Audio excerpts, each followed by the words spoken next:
early experiments of photosynthesis. It is interesting to learn about those simple experiments that led to a gradual development in our understanding of photosynthesis. Joseph Priestley in 1770 performed a series of experiments that revealed the essential role of air in the growth of green plants. Priestley, you may recall, discovered oxygen in 1774. Priestley observed that a candle burning in a closed space, a bell jar, soon gets extinguished. Similarly, a mouse would soon suffocate in a closed space. He concluded that a burning candle or an animal that breathed the air, both somehow damaged the air. But when he placed a mint plant in the same bell jar, he found that the mouse stayed alive and the candle continued to burn. Priestley hypothesized as follows: plants restore to the air whatever breathing animals and burning candles remove. Can you imagine how Priestley would have conducted the experiment using a candle and a plant? Remember, he would need to rekindle the candle to test whether it burns after a few days. How many different ways can you think of to light the candle without disturbing the setup? Using a similar setup as the one used by Priestley, but by placing it once in the dark and once in the sunlight. Jan Ingenhousz showed that sunlight is essential to the plant process that somehow purifies the air fouled by burning candles or breathing animals. Ingenhousz in an elegant experiment with an aquatic plant showed that in bright sunlight, small bubbles were formed around the green parts while in the dark they did not. Later he identified these bubbles to be of oxygen. Hence he showed that it is only the green part of the plants that could release oxygen. It was not until about 1854 that Julius von Sachs provided evidence for production of glucose when plants grow. Glucose is usually stored as starch. His later studies showed that the green substance in plants is located in special bodies within plant cells. He found that the green parts in plants is where glucose is made, and that the glucose is usually stored as starch. Now consider the interesting experiments done by T.W. Engelmann. Using a prism he split light into its spectral components and then illuminated a green alga, Cladophora, placed in a suspension of Arabidopsis. The bacteria were used to detect the sites of O2 evolution. He observed that the bacteria accumulated mainly in the region of blue and red light of the split spectrum. A first action spectrum of photosynthesis was thus described. It resembles roughly the absorption spectra of chlorophyll A and B. By the middle of the 19th century, the key features of plant photosynthesis were known, namely, that plants could use light energy to make carbohydrates from CO2 and water. A milestone contribution to the understanding of photosynthesis was that made by a microbiologist, Cornelius van Niel, who, based on his studies of purple and green bacteria, demonstrated that photosynthesis is essentially a light-dependent reaction in which hydrogen from a suitable oxidizable compound reduces carbon dioxide to carbohydrates. In green plants, H2O is the hydrogen donor and is oxidized to O2. Some organisms do not release O2 during photosynthesis. When H2S, instead, is the hydrogen donor for purple and green sulfur bacteria, the oxidation product is sulfur or sulfate depending on the organism and not O2. Hence, he inferred that the O2 evolved by the green plant comes from H2O, not from carbon dioxide. This was later proved by using radioisotopic techniques. The correct equation, that would represent the overall process of photosynthesis, is therefore 6CO2 plus 12H2O in presence of light gives C6H12O6 plus 6H2O plus 6O2. The O2 released is from water. This was proved using radioisotope techniques. Note that this is not a single reaction but description of a multi-step process called photosynthesis. How many types of pigments are involved in photosynthesis? Looking at plants, have you ever wondered why and how there are so many shades of green in their leaves even in the same plant? We can look for an answer to this question by trying to separate the leaf pigments of any green plant through paper chromatography. A chromatographic separation of the leaf pigments shows that the color that we see in leaves is not due to a single pigment but due to 4 pigments. Chlorophyll A, bright or blue-green in the chromatogram. Chlorophyll B, yellow-green. Xanthophylls, yellow, and carotenoids, yellow to yellow-orange. Let us now see what roles various pigments play in photosynthesis. Pigments are substances that have an ability to absorb light at specific wavelengths. Can you guess which is the most abundant plant pigment in the world?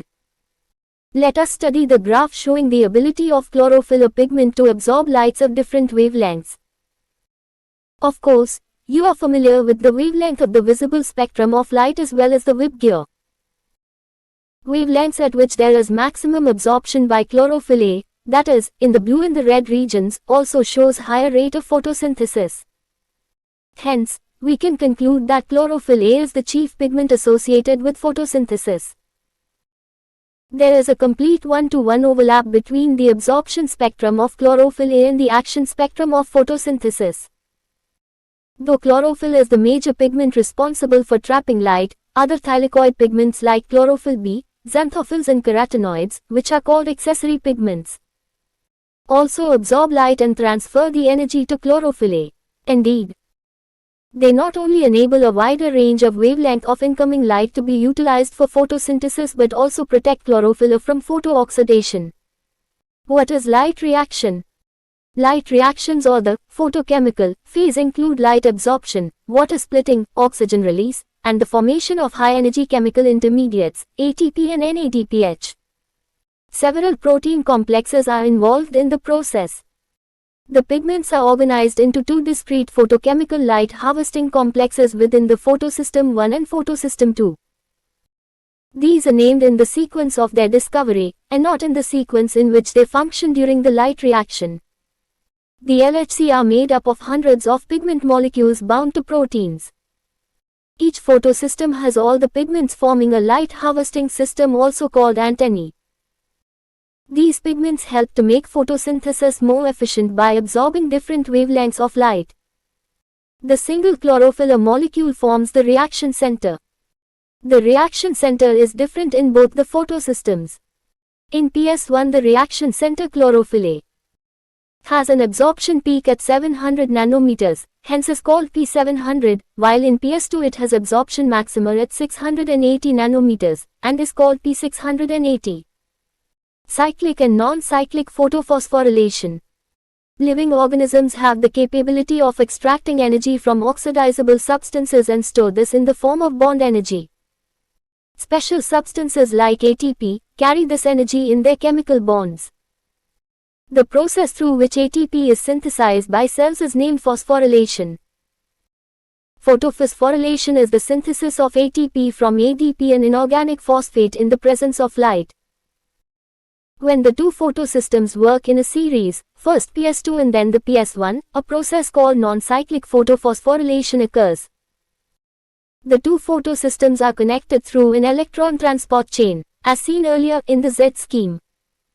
Both ATP and NADPH plus H plus are synthesized by this kind of electron flow. When only PS1 is functional, the electron is circulated within the photosystem and the phosphorylation occurs due to cyclic flow of electrons. A possible location where this could be happening is in the stroma lamellae. While the membrane or lamellae of the grana have both PS1 and PS2, the stroma lamellae membranes lack PS2 as well as NADP reductase enzyme. The excited electron does not pass on to NADP+ but is cycled back to the PS1 complex through the electron transport chain. The cyclic flow hence results only in the synthesis of ATP, but not of NADPH plus H+. Cyclic photophosphorylation also occurs when only light of wavelengths beyond 680 nanometers are available for excitation.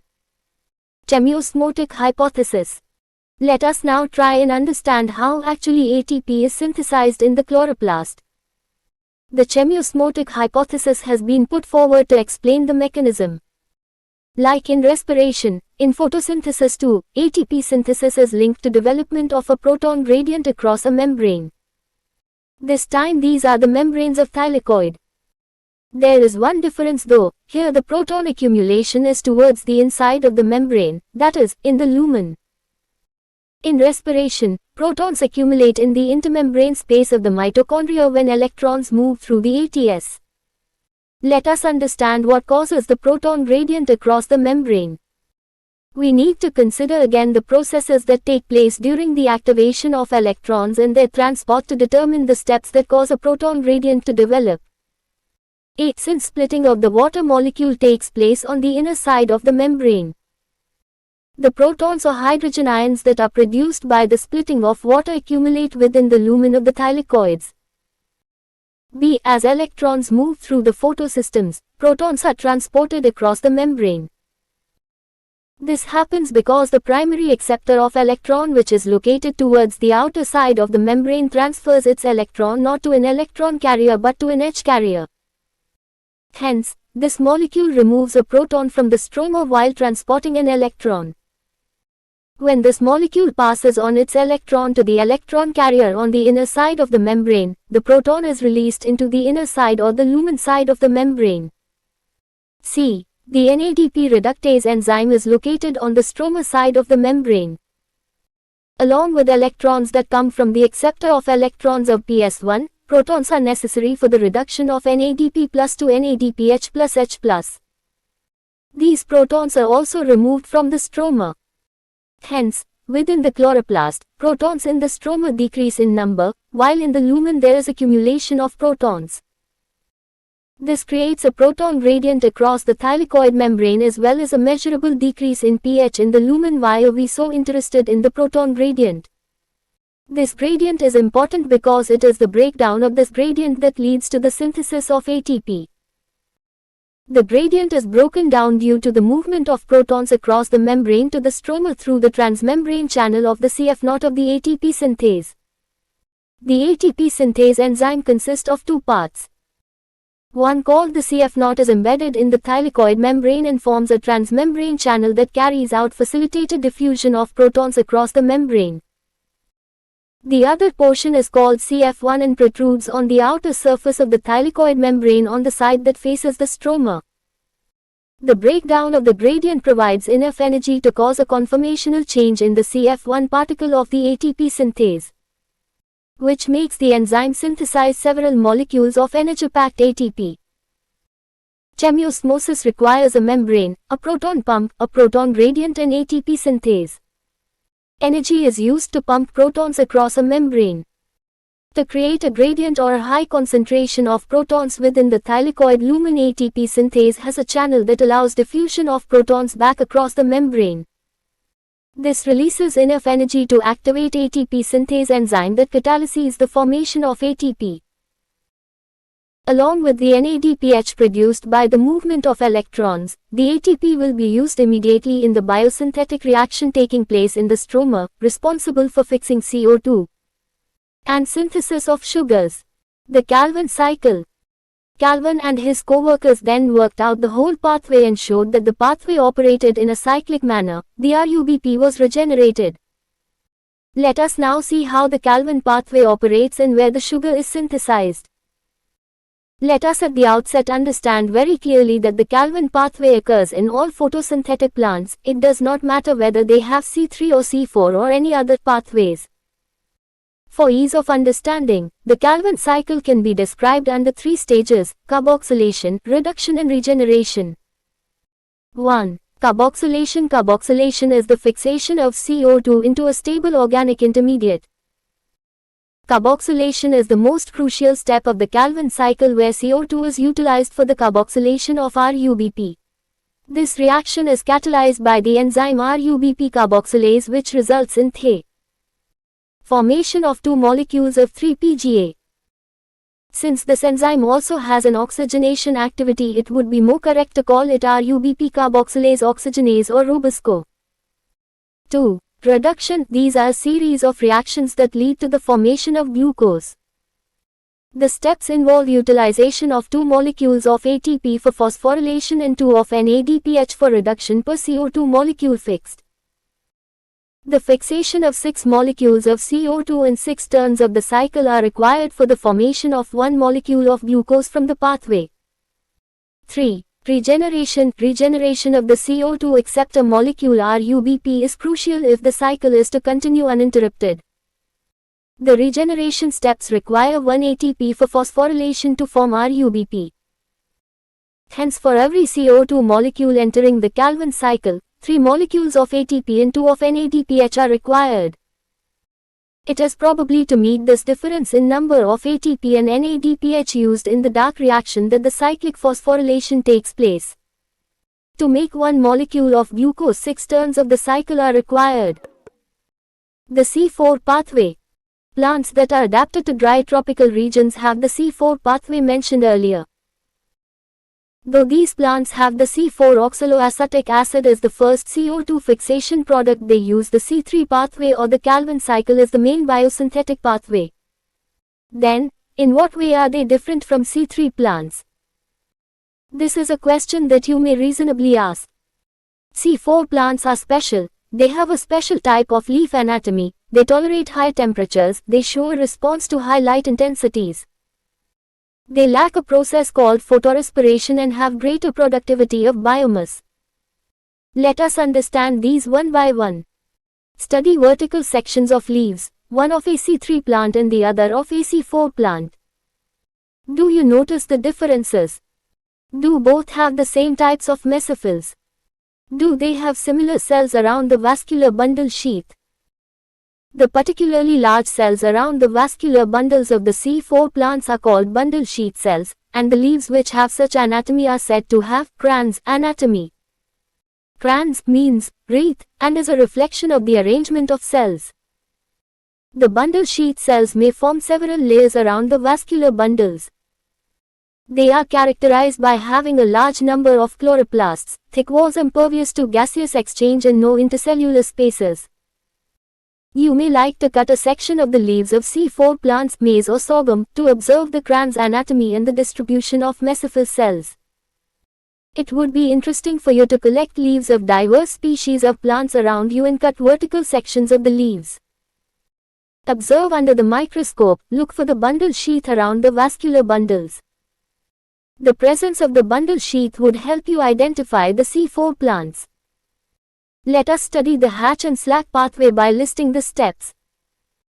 The primary CO2 acceptor is a 3-carbon molecule phosphenol pyruvate and is present in the mesophil cells. The enzyme responsible for this fixation is pepcarboxylase or pepcase. It is important to register that the mesophil cells lack Rubisco enzyme.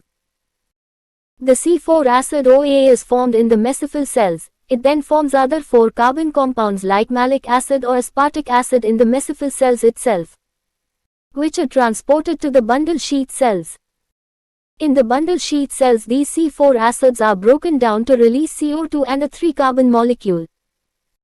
The 3-carbon molecule is transported back to the mesophil where it is converted to PEP again, thus completing the cycle.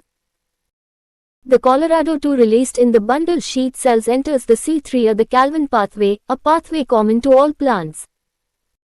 The bundle sheath cells are rich in an enzyme ribulose bisphosphate carboxylase oxygenase, but lack pepcase. Thus, the basic pathway that results in the formation of the sugars, the Calvin pathway, is common to the C3 and C4 plants. Did you note that the Calvin pathway occurs in all the mesophil cells of the C3 plants? In the C4 plants it does not take place in the mesophil cells but does so only in the bundle sheath cells. Photorespiration. Let us try and understand one more process that creates an important difference between C3 and C4 plants, photorespiration. To understand photorespiration we have to know a little bit more about the first step of the Calvin pathway, the first CO2 fixation step. This is the reaction where RUBP combines with CO2 to form 2 molecules of 3-PGA, that is catalyzed by Rubisco. RUBP plus CO2 in presence of Rubisco gives 2 molecules of 3-phosphoglyceric acid. Rubisco, that is the most abundant enzyme in the world, is characterized by the fact that its active site can bind to both CO2 and O2, hence the name. Can you think how this could be possible? Rubisco has a much greater affinity for CO2 when the CO2 ratio O2 is nearly equal. Imagine what would happen if this were not so. This binding is competitive. It is the relative concentration of O2 and CO2 that determines which of the two will bind to the enzyme. In C3 plants some O2 does bind to Rubisco, and hence CO2 fixation is decreased. Here the RUBP, instead of being converted to two molecules of PGA, binds with O2 to form one molecule of phosphoglycerate and phosphoglycolate in a pathway called photorespiration.